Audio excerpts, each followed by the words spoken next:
Good afternoon.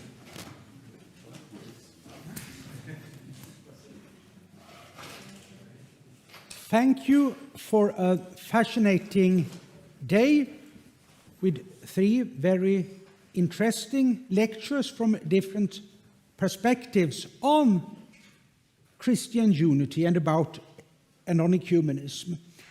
I think we have a little more than an hour to talk to one another. I mean, I have some questions for you, and we might in the panel ask one another questions, and after some time, if we by any chance should be silenced, it will be open for the public to ask a question or so. I thought I think we all in the panel should give a very short presentation of ourselves, who we are and what we do most weekdays, and somehow how Christian unity has become important to us. And in order to instruct how short that could be, I will start with introducing myself. And as you have realized, this discussion will be in English. It seems the easiest way of doing things. I am Jakob Troné. I'm the vicar of Sigtuna. I have a doctorate in ecumenical theology. Already in my youth, it became clear to me that the Church of Christ is a bigger entity than the Church of Sweden. And this I have learnt, both being born almost and grown up within the Catholic tradition of the Church of Sweden, but also having friends from other Christian churches since my teens. And I could remember not least my visits to Tessé as a teenager, where I understand both that I'm a European, but also that I'm a part of a worldwide Christianity. This short can an introduction be. So shall we start to introduce those who have not been a part of the public presentations yet? Well, good afternoon. My name's Ed Martin, and I'm a parish priest in the Diocese of Lincoln in the south. And I'm very much a contextual practitioner and thinker. So I have 8 parishes and a retreat house. So I have 7 rural parishes, 1 town centre parish. If you've seen the 2005 film of Pride and Prejudice with Keira Knightley, have you seen that? Okay, the exterior shots when she and her family go shopping are in Stamford in Lincolnshire, and I have a church in that town. In fact, some of my parish features in the film. So that's the town centre parish. And I also run a retreat house as well. And in those contexts, there's not a huge opportunity for ecumenism. Certainly in the small villages where I serve, often the Church of England now is the only ecclesial presence there in those villages. In the town centre, it's rather different, and the retreat house is, again, a different context. So just in terms of unity, in the town centre, there are 4 Anglican churches, each only within about a quarter of a mile of each other. So you can almost see each other. So four churches altogether, but of very different traditions and outlooks. So in terms of unity, we practice unity in diversity, in that we each offer a different perspective, but seek to express our common found faith. In terms of the parishes where the Church of England is the only presence there, we seek to practice unity in clarity, because we are the only representation of Christianity in those places. So we seek also in our teaching and our witness to try and represent a breadth of expression, or acknowledge that there are a diversity of expressions and views. And then with the retreat house, we try and practice unity in terms of accommodation, because we create a space where various different Christian individuals and groups can then occupy and sort of find a home and express themselves. So that's me, and that's my context. Good afternoon, I'm Paul Noble. I was an active parish priest in the Diocese of Lincoln, but last year I retired, and my wife and I made a conscious decision to retire so that we could be close to Walsingham, where Bishop Norman was the parish priest, which means that nearly every Sunday I am involved in the worship of the church in the parish of Walsingham, with all of its ecumenical dimensions there, and as well assisting every now and again in the shrine of Our Lady of Walsingham as well. My ecumenical links began soon after my ordination, when I was in a diocese in the west of England. Bishop Norman said in his talk he believed that ecumenism and Christian unity would or could not take place until we'd solved the whole position and understanding of the Blessed Virgin Mary. And one of the things that I was instrumental in that part of England was to form an active branch of, in England it was called the Ecumenical Society of the Blessed Virgin Mary, founded by, it was a Catholic layman who was told if he wanted to work for unity, he should work with that figure which most divided Christianity. And so for a considerable time, that worked with Methodists and other Reformed, Orthodox, Roman Catholic, Anglicans in meeting together for worship which represented our own individual integrity, but with also an ecumenical office and lots of various study papers on the Blessed Virgin Mary in all sorts of different contexts. Would you give a short presentation of yours, of the other panelists, because there are also some new people to us? I'm Norman Banks, and till 18 months ago I was the Bishop of Richborough, who is a suffragan of the Archbishop of Canterbury, the Metropolitan of England, and my particular brief was to care for those parishes that were theologically conservative. And when I first started, I had both the conservative Catholic parishes and the very conservative evangelical parishes. So my robes cupboard had a list, two lists. One said, Catholic parish, take mitre, crozier, and chasuble. And then underneath it said, evangelical parish, take floppy Bible, take shepherd's crook, and take choir dress. So I was an ecumenical instrument within the Church of England, and I went out from everything from singing in Latin to giving my personal testimony, all in the course of a week. So that was a very interesting experience. Father Paul and Father Ed were colleagues with me, and we worked very closely together while I was Bishop of Richborough.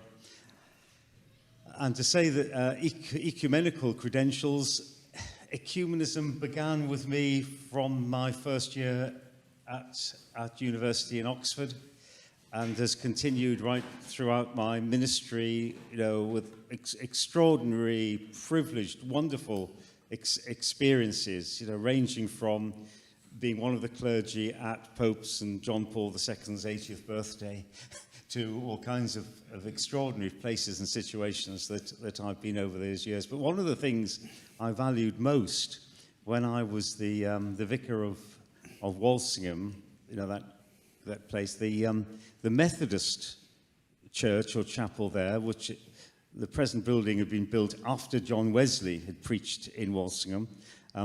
They had a service on a Sunday afternoon, so of course, in the morning I was doing services as vicar with a great deal of ritual, but if they couldn't have a minister on a Sunday afternoon in the village, then I used to take the Methodist service, and felt a great privilege to be in that place where John Wesley had preached.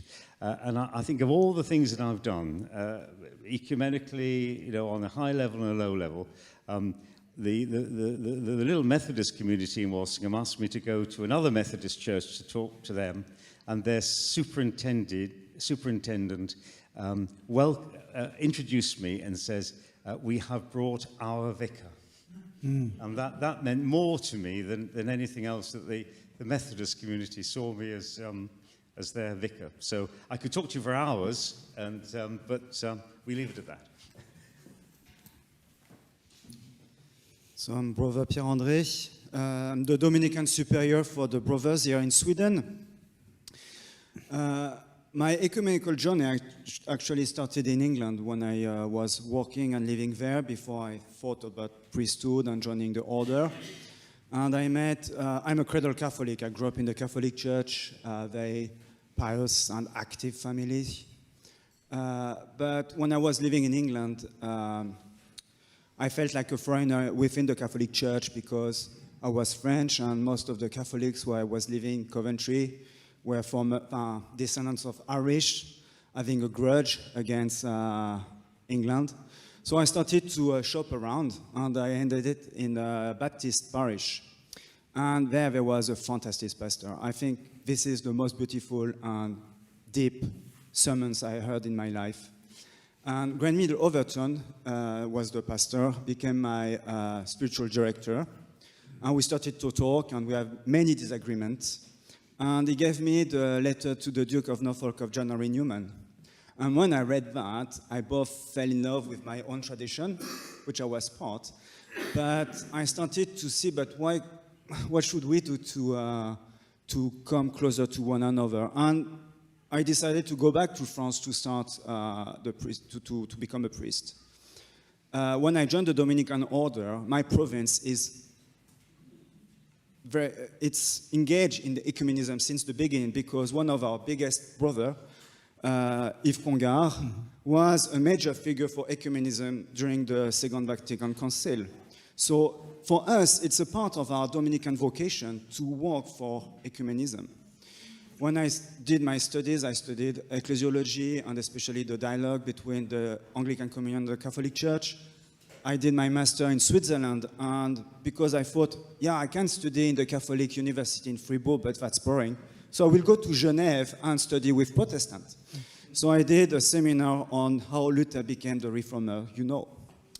And when I finished my master and was ordained deacon, my provincial came to me and said, do you have any objections to go to Sweden? I said, okay, no, I don't have any objections. I don't know Sweden, but it's okay, so you're going to Sweden.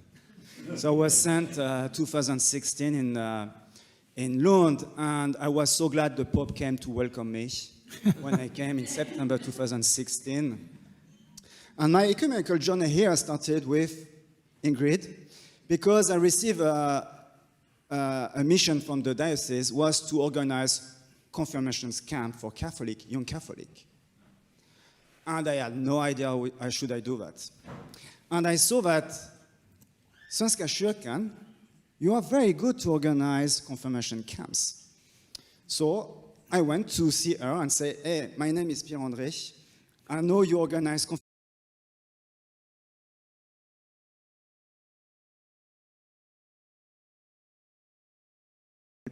with ecumenia.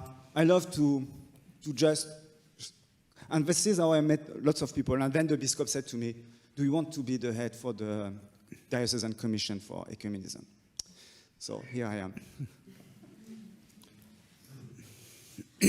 So my name is Ingrid Nora Nielsen. I am also in Lund, where I serve as a student chaplain, and I'm also seconded to the Faith and Order Commission of the World Council of Churches, where I work in the Secretariat.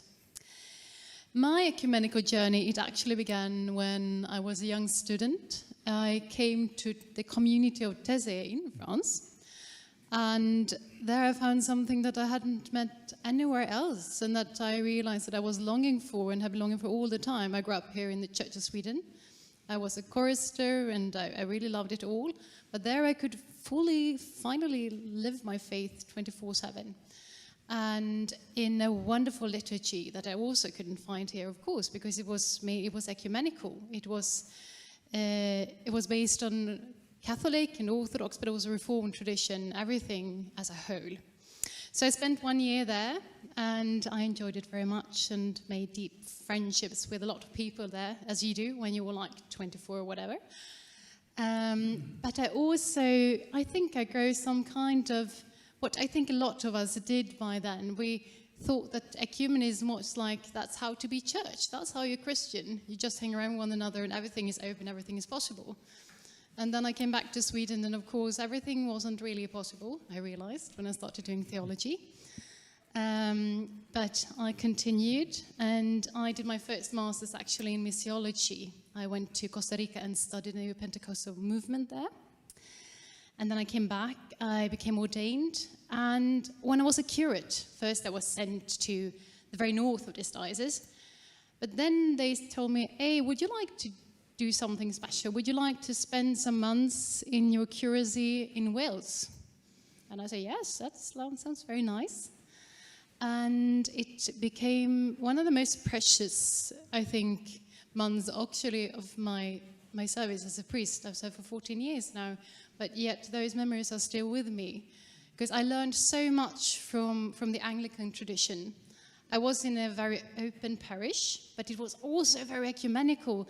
I remember I had 3 colleagues. One, she was throughout evangelical in one way, very low church. I think she made the kids take down the walls of Jericho during a service.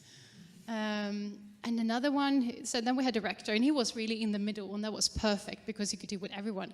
And then I had a high church colleague who kind of brought a lot of nice elements into the liturgy, of which some I really appreciated and some I didn't really understand why he put there. But it was so beautiful to see all these 3 just serving together in the Church of Christ. Then I served in Sigtuna, and then I came to Lund, actually almost at the same time as you. I came in the spring of 2017, just after the Pope had visited, as we heard earlier today, after the ecumenical commemoration.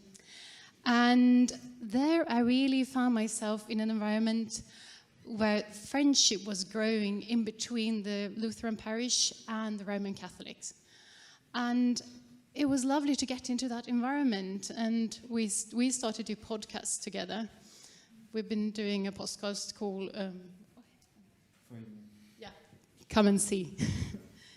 And we did Bible studies together. We organized an ecumenical day for our parishes after the pandemic and so on.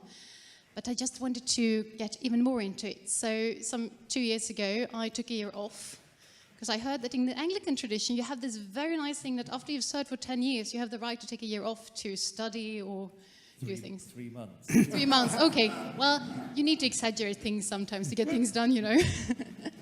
Well, at least so I got a year's leave, and I went to Switzerland. I went to Bossé and to the World Council of Churches, and then I did a second master, advanced master in ecumenism, where I focused on how churches in the poorer communion could be said through that they, through liturgy, actually can serve creation.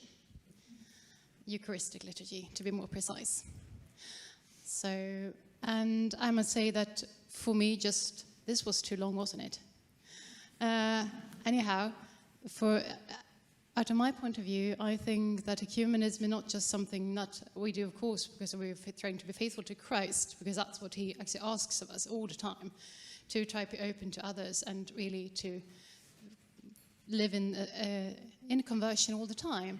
But I also find it this vital aspect of the incarnation that we really do live when we try to do it together. And I think that's a very important aspect, and that's just how we can serve and how we can see God. Thank you.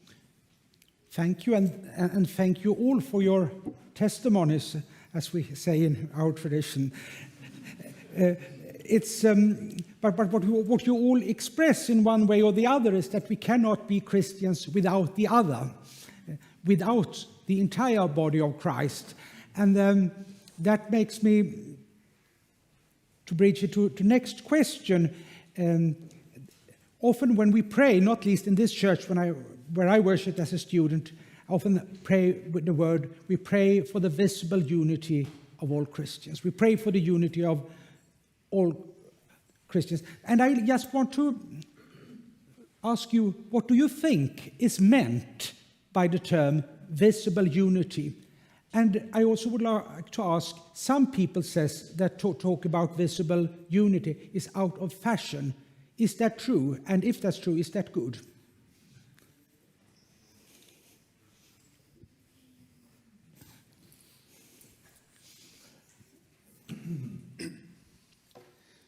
So, for the Catholic Church, and I think for me as well, it's not just a concept which will end at the end of time, you know, with parousia when Christ returns. It's something we have to actively work for.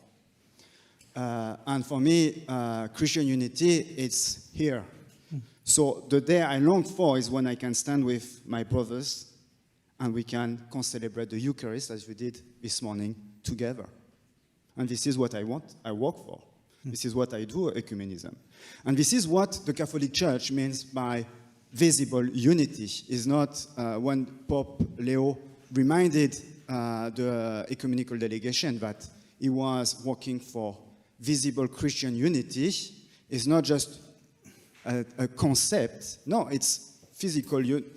How it's going to look like, I don't know, because it's something we're going to discover together, working together.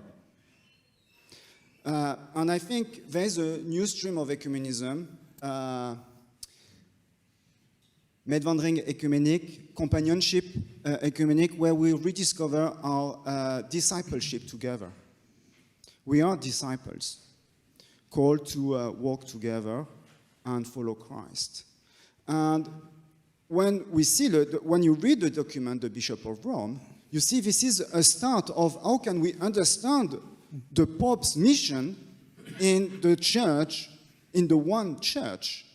Listening to how can you help me to understand my mission, not just, okay, visible unity is going to, actually you're coming back home, was the way we did ecumenism, I would say in the beginning or before the Second Vatican Council, is that actually are we going to deepen our understanding what being the church means? But we have to do it, and it takes time. Of course, it takes lots of frustration. But if we are not frustrated with ecumenism, it means we're not doing ecumenism. So one could say that visible unity has to do that we who are joined together in the one baptism are able to celebrate the Eucharist together, recognizing the ministry of our respective churches and finding forms to exercise authority within the church that is not limited to our own contexts. Exactly. Yeah. Any comments on this? I agree with everything you say, but if you get a group of Anglicans together from the whole range of expressions of Anglicanism, you will not get wholehearted agreement with what you just said. And when I became Bishop of Richborough, and at first I had to look after the conservative evangelicals, actually Father Paul and Father Ed joined me because I felt I needed to have some discussions with the extreme conservative evangelicals in the Church of England. And it was quite clear that they weren't passive about visible unity, but they were antipathetic to Christian unity. And they were very honest. And I won't go into some of the things they said, but they basically found Catholic doctrines to be anathema. And there is still within Anglicanism a Puritan streak going back to the 16th century, which is very much alive. And some of the bigger evangelical churches that are growing are actually part of that movement. So I would say that one part of the Anglican Church would be saying yes, yes, yes to what you said, and another part of the Anglican Church would be saying no, no, no. And that makes it very difficult for a communion to make organic progress in the future, because in a sense, I don't know about the Church of Sweden, but the Church of England has got to sort out some of its own problems before it can actually be in realistic, dynamic dialogue with other churches.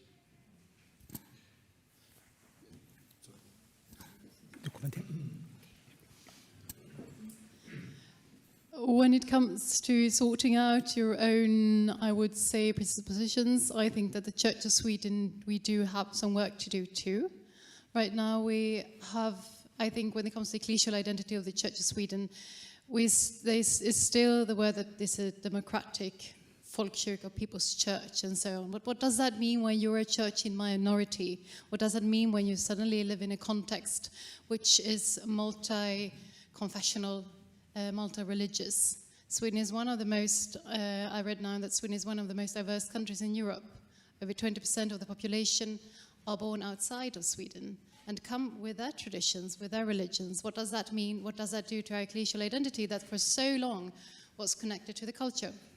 Although I think it's a very good thing, and I think it's a very good debate.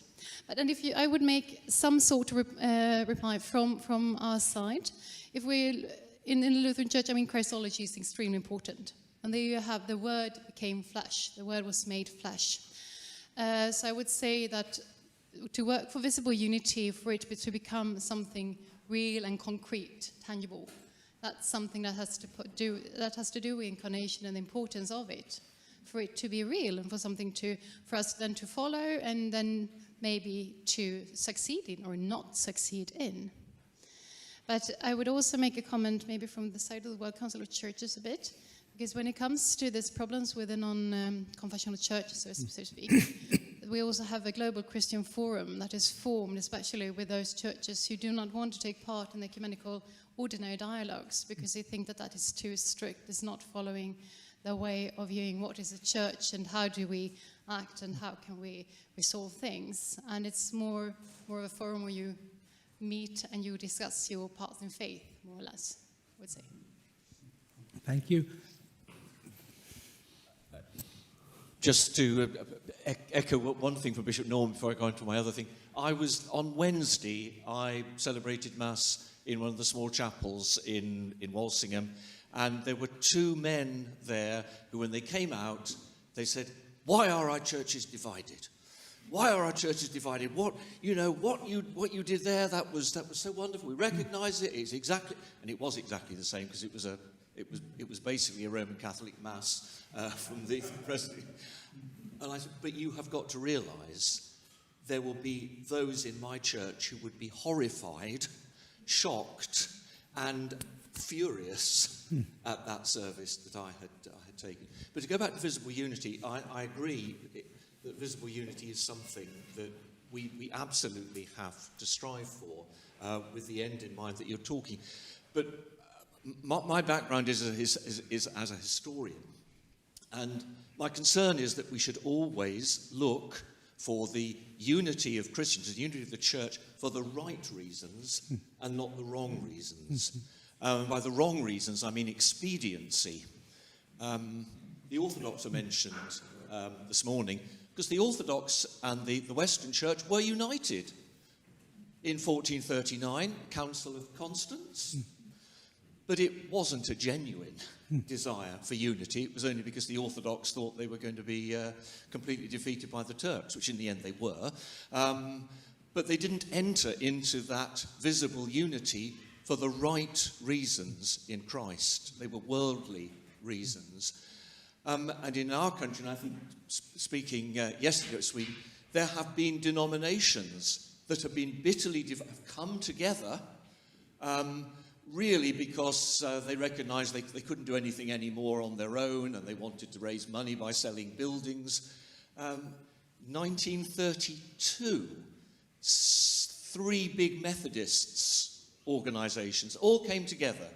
And one of those had come together from 3 other ones 25 years earlier. And it was trumpeted as this visible unity is going to really mean the Methodist Church in the United Kingdom will take off, we will convert the country, our denomination will thrive because we're no longer divided. And there are precious few Methodists and active Methodist chapels left in England anymore. Within under 100 years, what was hailed as a wonderful action in visible unity has not shown any real progress because it was entered into not because they really wanted unity, but because they thought it was the best thing to do in the circumstances. And that's been a pattern with other churches that have come together as well. The unity hasn't been in Christ, and for a desire to follow those commands and injunctions of Christ with a real vision, but just for expedient and sometimes even worldly motives.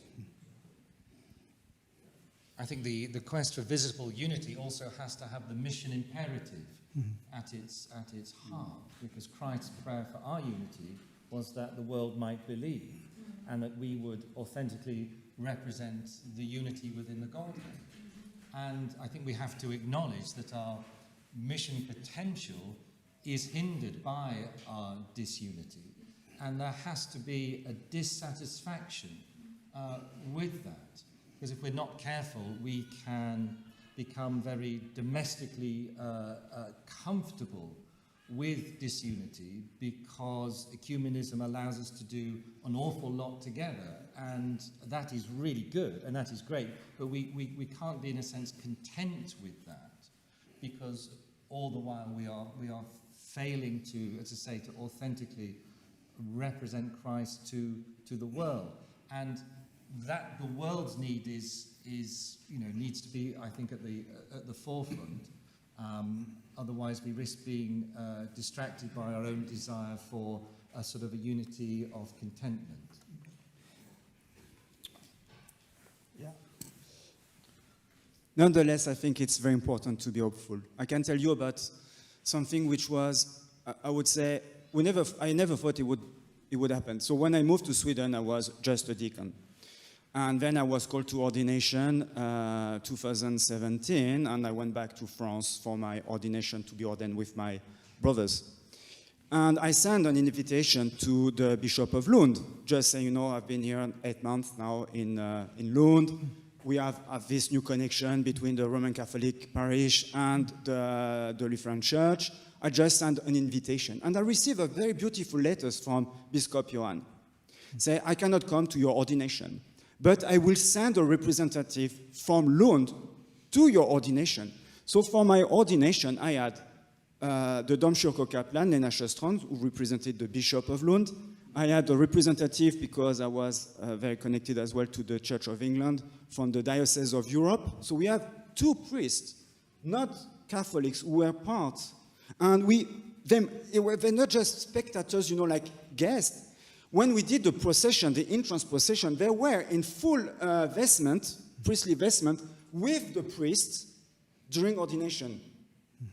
When I came back in Lund after my ordination, I celebrated my first Mass in our parish, and it's something which is very big, the first Mass of a newly ordained priest. And the Bishop of Lund with his wife was as my first Mass in our parish, and when people started to queue to receive the blessing, the Bishop of Lund was there to be blessed of me. Mm-hmm. So maybe we're not yet there yet, but I see already signs of, this visible unity in March. Is there lots of differences? Absolutely. Last year, when Ingrid preached in my priory for time of creation, I was reported to my bishop by one of our fellow Catholics. So it's not just within the Church of England that you have these streams. I've got as well lots of internal opposition within the Catholic Church. But we still we move forward. I think at this, when we have talked about visible unity, what has been, to summarize it, that it seems that this panel are in agreement that visible unity is something important, also knowing that that is not the understanding of all Christians, and that's a challenge. I thought of challenging you by saying something and formulate myself in a way that I hope you will disagree. Some people who know me knows that I like to do things like that. And if I should, we have Anglicans, we have Roman Catholic, and the Church of Sweden priest here. And what to say to upset them all? Well, sometimes it seems as if the Roman Catholic Church, even after the Second Vatican Council, still somehow believes they are the one true church. The Church of Sweden, on the other hand, not least in its decision-making, behaves as if it was the one true Catholic Church, having no reason to consult anyone else but their politically elected members. And the Anglican Church have actually realized they are just a part of the Catholic Church and not it in itself. Is it someone who wants to disagree with me? No. So the Anglicans are okay. Me too.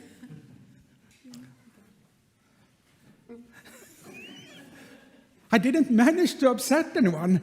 Now I'm going to say something very heretical and everyone's going to see it. So maybe tomorrow I don't have my mission as a head of the ecumenical commission. Are we the one true church? Often, when I was studying theology for my priesthood formation, our teacher says, in the Catholic Church, you have to be French.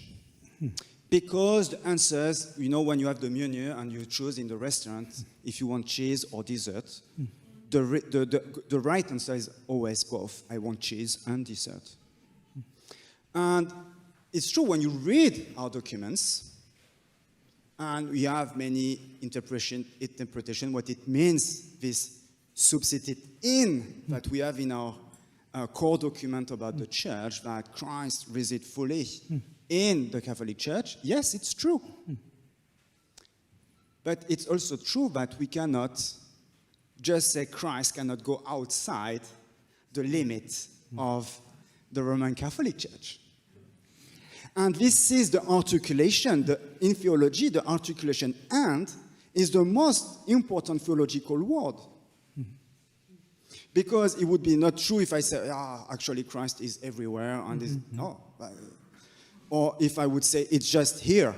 I have to articulate both "and."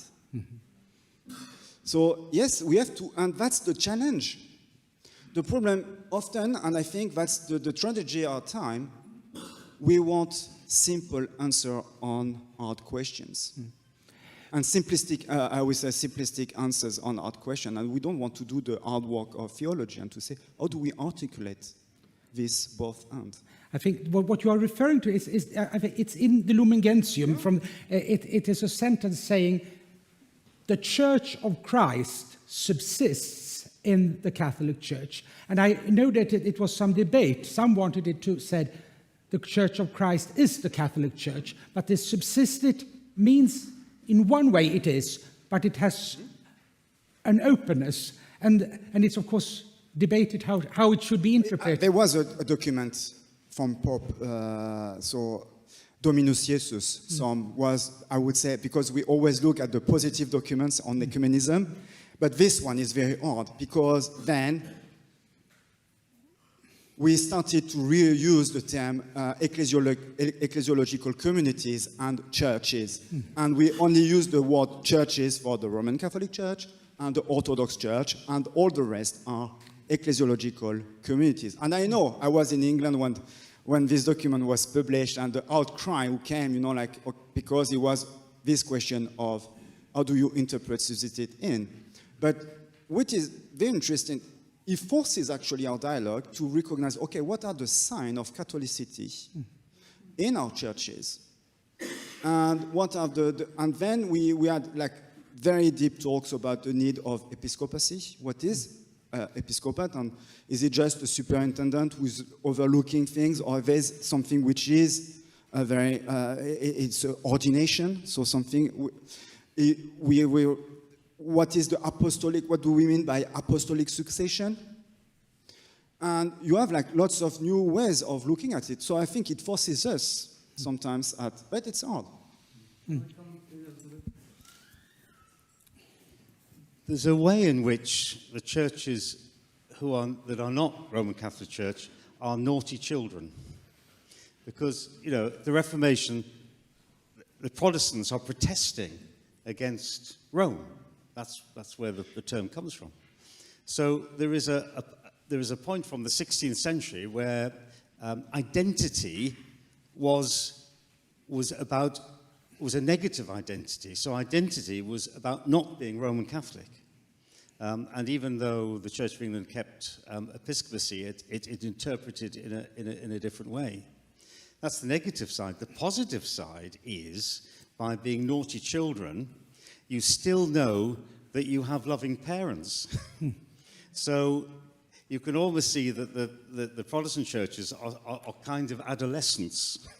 So the mother church, which I would say has the corpus of truth within the magisterium, but that corpus of truth is not dead, it's living, so then it can change. Adolescent children can actually change the opinions of their parents. And there's a way in which, historically, I think that there has been a freedom within the protesting churches to explore things in a way that the Catholic Church has been constrained to explore. And I think that's realizing itself at the moment. The way that's outplaying itself at the moment is that the Reformed churches are being far more experimental in the areas of sexuality and gender, in a way that the Catholic Church is constrained by its doctrine. So I think that is an interesting example. Whereas you might say that the Church of England and Church of Sweden are quite adolescent in terms of how they're exploring something like sexuality and gender. But it's interesting how the parents is looking on very positively at what we're doing because they want to learn from it in a way that they can't do within themselves because of the way in which the structures and the mindset works. So there's the way in which I think that where God is in all of this, which is what we're all about in the end, where is God in all of this? Where God is in all of this is that within the Anglican Church and perhaps in the Church of Sweden, where there is much more freedom, which of course negatively means that everyone has their own opinion, but positively means within that more open discussion, truths can be revealed because of that openness that will positively, ultimately affect the Mother Church, which is the Catholic Church. So I would come down to say that as an Anglo-Catholic, I do believe that the Mother Church, the church that contains the deposit of faith, is the Roman Catholic Church. I have no doubt about that. But I'm grateful that I've been born and brought up in a Reformed church, in a way, because that has given me an opportunity to explore. And quite often, some of my Roman Catholic friends, off the record, want to explore in a way that they can't explore on the record. So again, I think you can turn it all round positively to say God is working in our different denominations in helping us to discern divine truths. And I think the truth comes as each church experiences a kind of ecclesial humility, because in that humility is the process. And of course, humility comes from humus, which is earth. So therefore, it's when we're discussing these earthy issues like sexuality and gender from different perspectives that the truth will emerge. But I would say at the end of the day, the future will lie in somehow the Church of Rome being able to hold all of this together. Thank you. I mean, that was quite impressive, an impressive perspective. I don't know if how many of you are here tomorrow, because tomorrow there will be another conference day in the afternoon by the Förbundet för kristen enhet, the Union for Christian Unity, and who celebrates its 60th anniversary. And it has been, in the Church of Sweden, people who accepts the Catholic faith and also accepts the primacy of the Bishop of Rome and believes in a possible return to the Mother Church. but still believing that, that our confession, the Augsburg Confession, could be interpreted in a way that is not in itself in opposition to the Catholic faith. And I think that's... so I recommend everyone who don't know what they should do tomorrow afternoon to come to this conference. But talking about this in the Church of Sweden, that wouldn't be an alien perspective from an Anglo-Catholic. It was just interesting. You used that word return to the Mother Church. My English is not so nuanced, so say... No. It was excellent because it chimed with one of the things I looked up from Bishop Norman's going through the Archbishops of Canterbury, meeting with the popes. And of course, before Michael Ramsey, there was a really crusty, old-fashioned Archbishop of Canterbury who was the first to visit Rome. Geoffrey Fisher was 1950. Anyway, Pope John the 23rd. John the 23rd was Pope at the time. It was very low key because it was the first time it had happened. And Pope John the 23rd spoke about the Church of England returning. And Geoffrey Fisher said, return means going back. And you can't go back. All we can do is go forward. But surely what we must do is to go forward so that we can trust that a time will come when we will converge. And apparently, John the 23rd said, you are right. So I've just taken up your return. Thank you. I need to say something so that people think that the Church of Sweden is self-sufficient in any way. But I thought it was interesting to point out what you actually mentioned about Confessio Augustana in the article about the church. You all might be familiar with it. That is very short. It's a short paragraph, a very short paragraph. It says that the church is where the word of God is rent och klart förkunnat, where it's clearly preached and the sacraments are kept and given to people. And you can say that that's a way of restricting what is a church. But if I understood it correctly, it's more the other opposite, that is really trying to proclaim an openness in the church, an openness for different views, ecclesiological views, so to keep unity in this church and among churches, and to open for unity with other churches too. Because, and I think that's a very important notion, and I think the Church of Sweden, during the last centuries, I did actually agree with you. I think we become a bit self-sufficient, but it's not really, is it a fault of the church, or is it actually the system that the church has been put under after the separation from the state?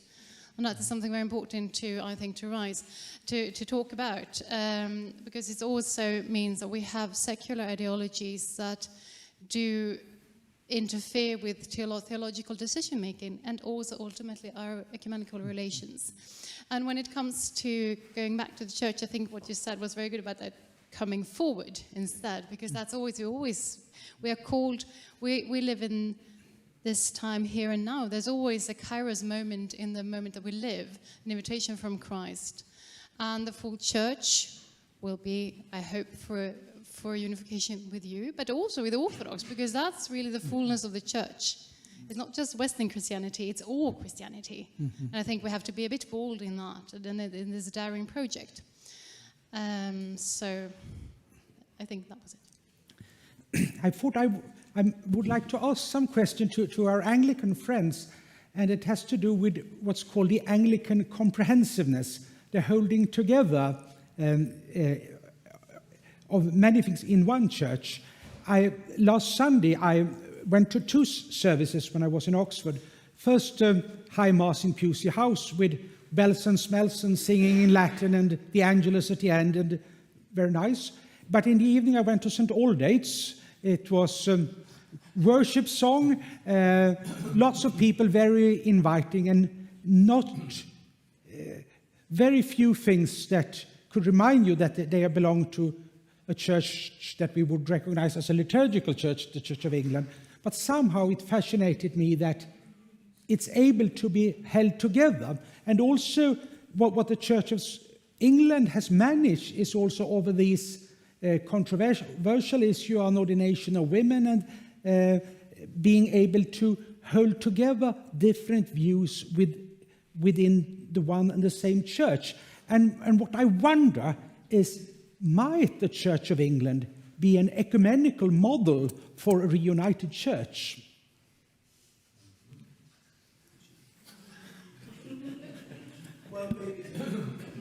Well, it's only because the Church of England believes in the doctrine of reception. And reception is open-ended. Now, reception does not mean getting used to. Reception means testing until the mind of God is realized and understood. And I think that is, as I think I said in my talk this morning, that is probably the gift that we are giving to the rest of the church at the moment. So, the Church of Sweden made definite decisions and then basically said, unless you believe that, then you are in the wrong. But those decisions, as Mother Ingrid has said, were politically biased because politics came into the equation.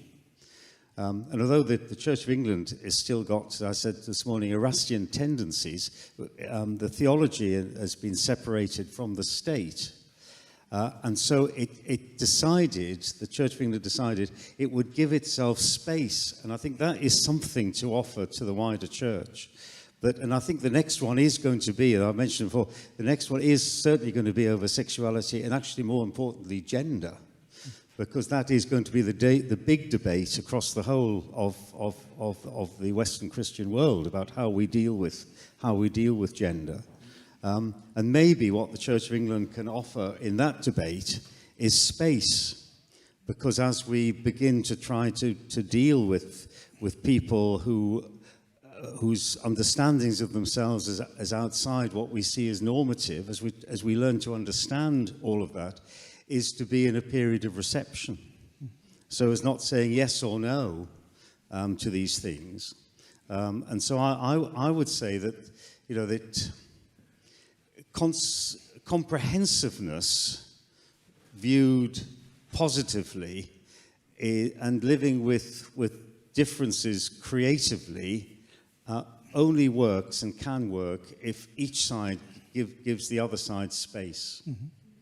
And I think, in our present society where everything is moving so quickly and people are wanting immediate decisions about everything, that everything's got to be decided and then cut and dried, that is totally antipathetic to the Christian experience. Mm-hmm. And it might take 1,000 years in God's time rather than our time to come to the ultimate decision.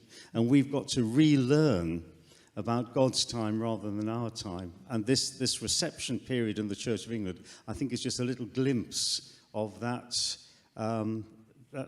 theological sort of gift or prism through which we can actually see how we live our lives as Christians, one with another.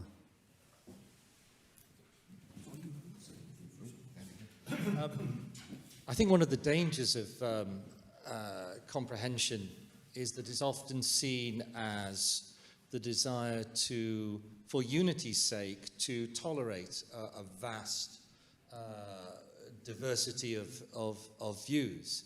I'm not saying there's nothing credible about that, but I think for Anglican comprehensiveness to truly be Anglican comprehensiveness, it's a variety of emphasis from a common-held deposit of faith. And if there's a different emphasis, whether it's worship and sharing in the richness of the word, or a Pusey House with the emphasis on the dignified celebration of the sacrament, if it's shades of emphasis, then that is comprehensive, and ultimately it has a legitimacy. But to say if it's solely the pursuit of, say, an idea or ideal of unity, which ultimately has an elasticity which renders it almost inauthentic, then I don't think it has anything to offer in that way. You said in a way what I was going to, some of what I was going to say anyway, is that just as that's the positive side of what the Church of England could offer, it has to be said that the Church of England is criticised for being so many different things, and as you were saying, Father, the desire of a lot of the younger people now for truth and authenticity, to be part of a church which speaks with so many different heads, is perceived within a large part of the country as a negative thing. I don't know whether it's the same in Sweden, that there are people saying, oh, the Church of Sweden will cope with anything, and we want to know what really the Christian faith is about.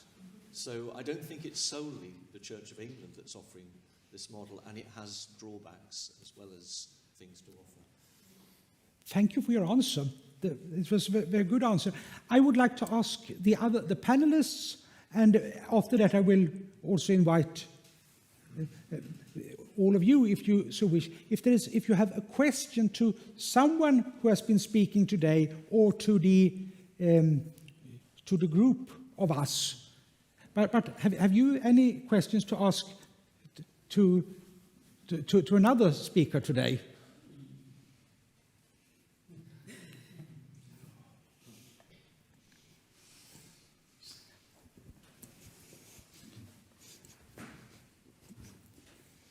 I'm thinking of the evangelicals in USA and Trump and all that. These influences come via internet, also into our country. You meet them in discussions with people that inform themselves via internet, and not so much by newspapers and so on. Have you any comments on that? And then I thought the term Catholic. The Greeks today use Katholikos as a common term meaning for all. So I think the meaning of that word would be an opener rather than a closer. Thank you. That is two questions. One first about evangelicalism in the United States. Is it someone who have a commentary?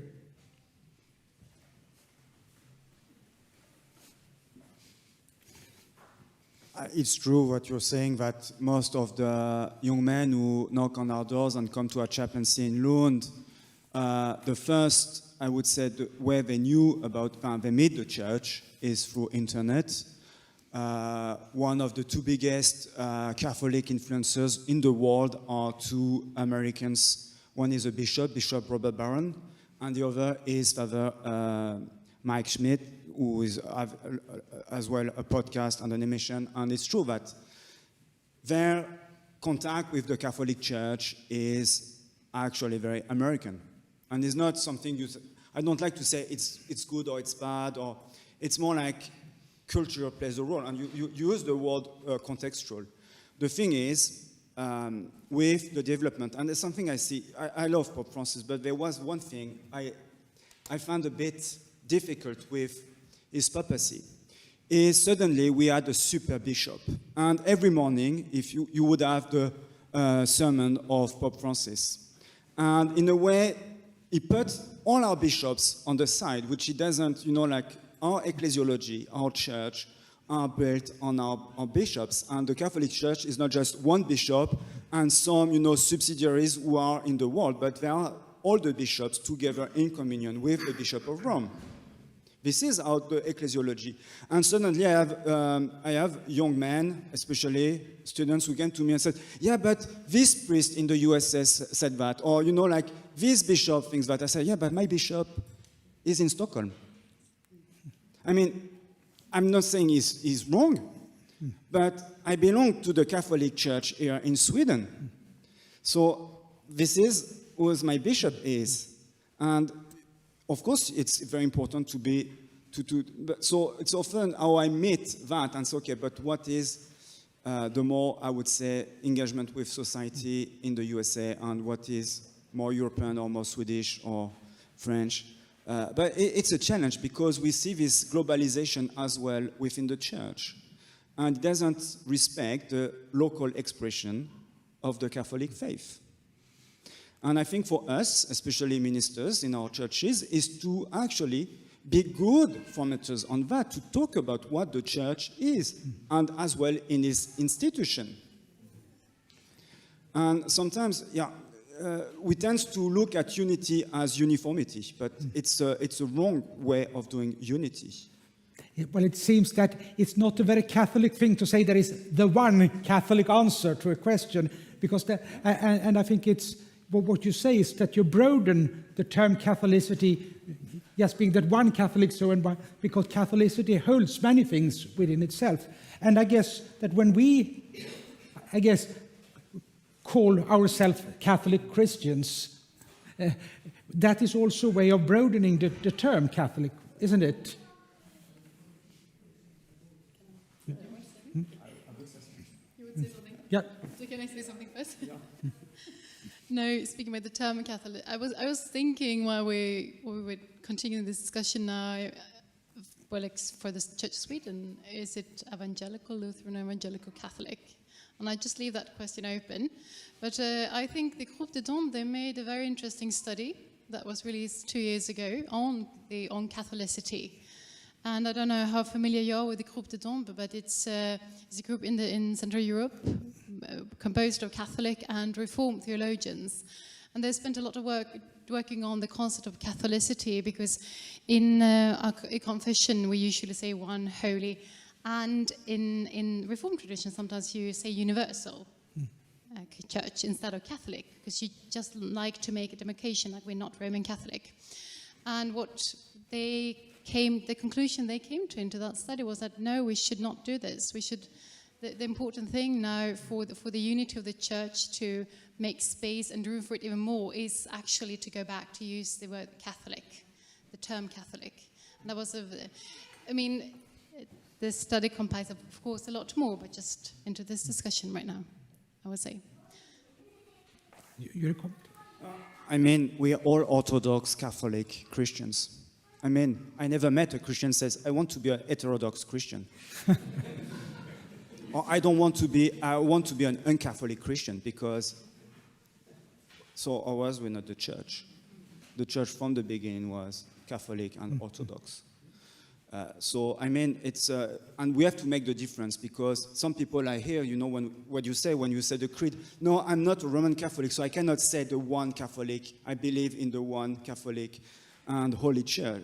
But Catholic means universal. So, and we have to use the words, because I want to call myself as well an Orthodox Christian. Your comment? Back to Nicaea, aren't we? Yeah.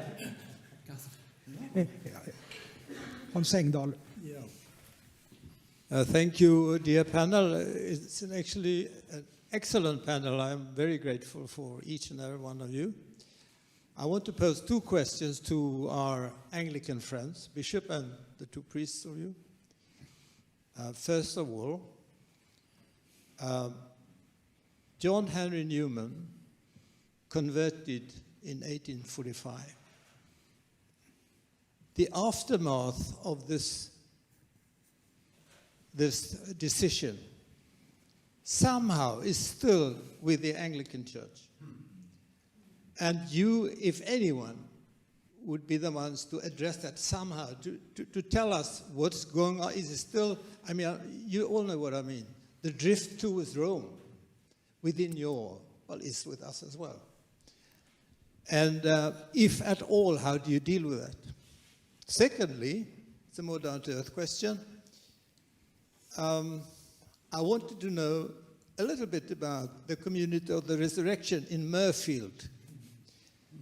As you also know, of course, that they did an excellent job in South Africa for about a century, then they withdrew, sadly enough. Just a little word on that, please. Hans has been a missionary in South Africa, and he's a friend of Murfield as well.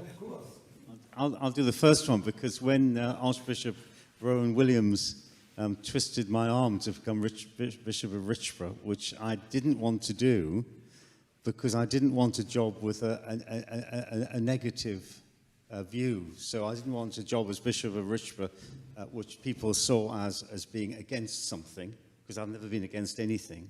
So that was really hard to say yes to represent the traditional continuum within the Church of England. But he, one, said, could I do it? And then the second thing he said, that my job was to stem the drift towards Roman Catholicism amongst the clergy at that time and the laity. And that was as a result of the ordinariate, you know, which I have to say, hand on heart, I think was a mistake.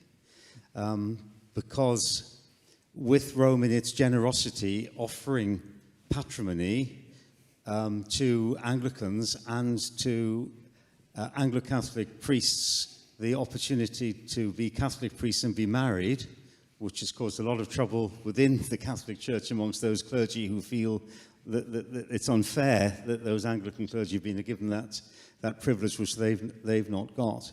In that period of the founding of the Ordinariate, there was quite a number of priests and laity, not as many as Rome had been told would go, and what was left in the Catholic wing of the Church of England, the traditional continuum, as I call it, was actually a sense of panic and despair and a feeling of abandonment, particularly when the three bishops, as a group, deliberately used the word of submitting to Rome. They actually used that term. And so it was into that void that Rowan Williams said, could I do the job? And my job was to try to help the Catholic wing of the church to recalibrate itself in a way post the Ordinariate. And in those first months, and Paul and Ed were fantastic supporters of me when I started the job, in those first months I could have wept as I went around particularly talking to those clergy who were completely torn because they wanted to stay Anglican, but then this door had been opened for them to become Roman Catholics. What were they going to do? There was this terrible, and you know, one or two clergy had were near to nervous breakdown because that internal pull within themselves. Here was the opportunity that Rome was beckoning, but they wanted to stay loyal Anglicans. They wanted to stay within the church of their birth, and so that was my job. And I think we managed, didn't we? I mean, we did a lot of work on this. We managed to quieten things down and to see that, you know, that it was, harkening back, as I said this morning, to that conversation I had with Cardinal Ratzinger, who was saying to me, for goodness sake, stay, because ecumenism can only happen if there are Anglicans who understand the Reformed and the Catholic point of view, and then getting those clergy and laity to say, please, for goodness sake, stay, because you're necessary for the good health, not just of the Church of England, but for the good health of the whole church within the country. So that would be my answer to you. And I think things have settled, and there has been a renewed sense. And then, of course, we had the next crisis over the consecration of women, whatever. But we continue to be there because the landscape of any church is hugely impoverished if a large number of that church move to a different communion or a different denomination. And I don't think that's what actually Benedict wanted. He didn't want that at all, but that's what actually happened. So you ask a very pertinent question, and a question that which was actually my job for 13 years to deal with. But throughout all of that process, I did really feel a great sense of the guidance of the Holy Spirit, and that I was being given the words that I needed to use and to say to those tortured Anglicans about the importance of staying within their own communion. Yeah, and I've had similar things said to me as well. But, So you mentioned about the community of the resurrection at Murfield. Well, I was there 25 years ago, so I don't suppose much has changed. While I was there, the community withdrew fully from South Africa, which was a great sadness. I used to talk with Father Aylward Stubbs, and obviously Father Nicholas Stebbing is still a member of the community. And so that legacy is one that continues to bear fruit in South Africa. And of course, Desmond Tutu was a regular visitor to the community. But in terms of its size, it couldn't maintain that mission and ministry. And I think it was Crispin Harrison, when he was the superior, who made that difficult decision. And the community was somewhat diminished, but now there are new novices, and certainly a new confidence within the community. Whether they will look to expand their work, or maybe in a sense they are perhaps on a more contemplative trajectory now, rather than sort of active mission and service beyond the mother house now. But they continue to try and honor that legacy, and it's very good. You can pray with the community online. They're very open and accessible now. So it's I would say get in touch with them, pop and see them, talk to them about that legacy, because there'll be brothers there who want to remember and express and share the joy of those years. Hans is writing a book on Desmond Tutu. For one question more, yeah. I watched a great movie recently called Silence, where two missionaries were talking to each other about the locals in that country who had converted to Christianity. And one of the missionaries said that they are exemplary Christians in their strong faith. But the other missionary then said that no, their understanding of our faith is so different that we can't even call them Christians. So they had completely different views on what even is a Christian, and I think that is a dilemma that has that Christians throughout history has struggled with. So I would like to hear your thoughts on that, like the problem of Christians who might not even identify each other as Christians. How do you navigate in that?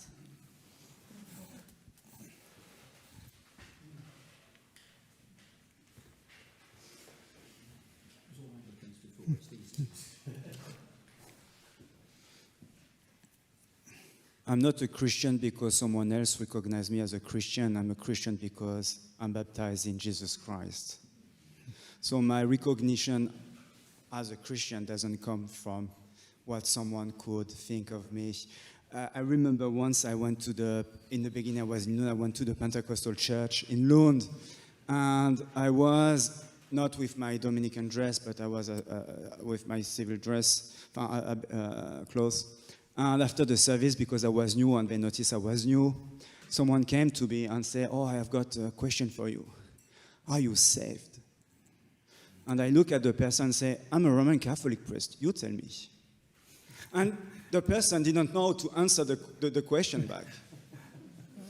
And so, yes, I know sometimes we have, but it's very interesting. I admit, like, often when we pass this dilemma, okay, maybe you don't see me as Christian or you don't believe because I'm not born again, and especially this is what I meet when I deal with evangelicals, they have this strongly,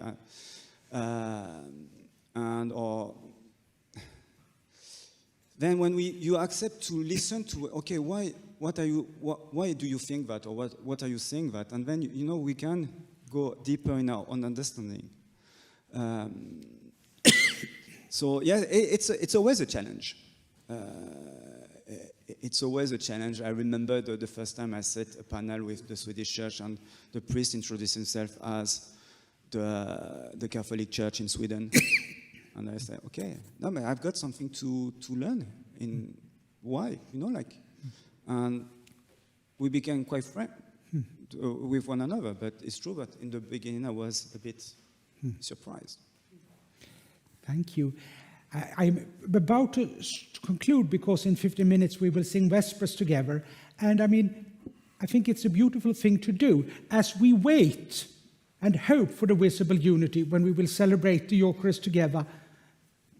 Saying the office together is very much, I think, a step towards it, and the sort of, we are saying the common prayer of the church together, and that's always a beautiful thing. And when we do Vespers, we always pray the Magnificat. We are using the words of Our Lady as she magnifies the Lord.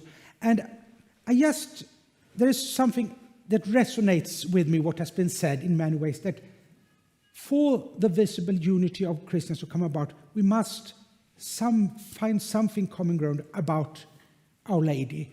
And could you just, each of you, if you have just a word, what is the role of Our Lady in the building up of the unity of Christ's Church?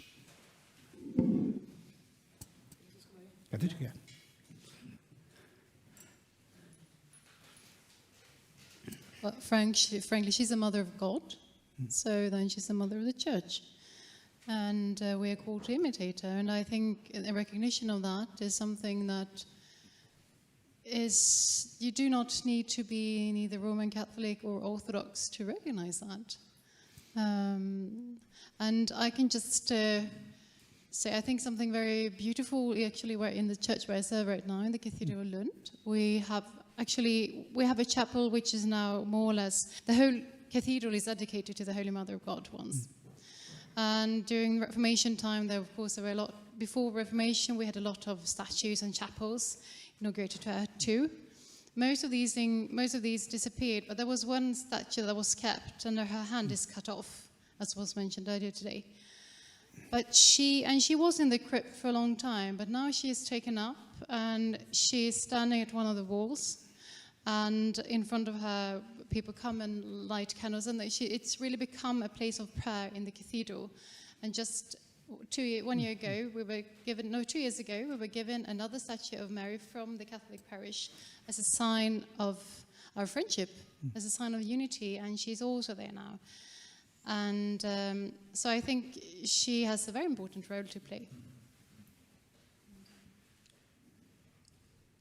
She's a model because she's the one who listened, and it's because she listened and said yes that Jesus Christ came into the world. So, and what's amazing when you read the Annunciation, it's both a yes, and the first thing she does is to go out and serve her cousin. So for me, and in Lumen Gentium, there was a debate in the Catholic Church. Should we have a separate document for the Virgin Mary?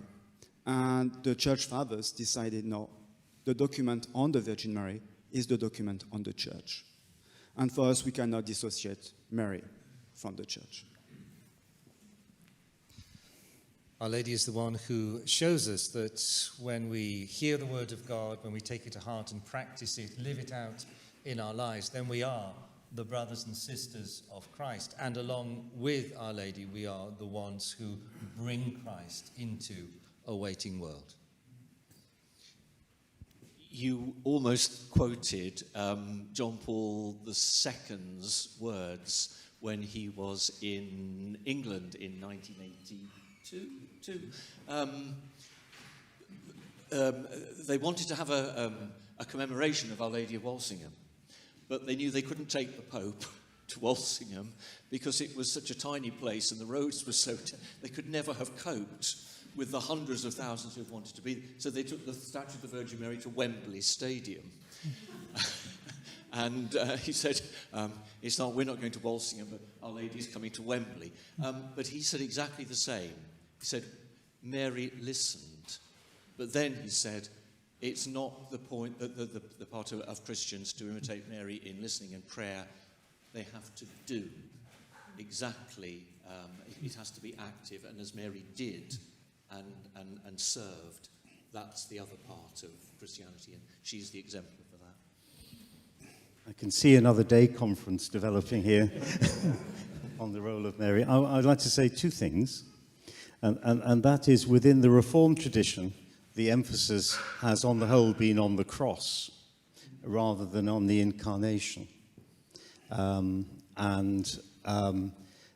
For the balance of a healthy Christian experience and internal dialogue, we need incarnation and redemption in equal measures. And that Mary helps us constantly to recall that the Word became flesh and flesh was made good, rather than the sacrifice of Christ on the cross for our sins. And the two things need to come together. And then the very final thing I'd say is that Mary emphasizes what I call particularity, which is God chose to come at a particular time, in a particular moment, in a particular woman. And the arguments that you hear constantly, but if Jesus was born at a different time, he would have said different things. Then we can't go down that path. So the path that we take is a particularist path, which is we have the wonder of this moment of the conception and birth of Christ through the Virgin Mary, and we must spend our time in wonderment and exploring of that and its meaning, rather than saying, well, it might have happened at a different time in a different way. And she calls us back to that constantly. Thank you all in the panel. And I believe that the word Christ says about Our Lady to St. John, he says to all us, his beloved disciples, that this is your mother. And that Mary is our mother, and that's true for all of us who are Christians. It's also something that draws us to unity. And I think when we are singing very soon the Magnificat together, we could contemplate it. We are, as God is our Father and we are brothers and sisters, Mary is our mother.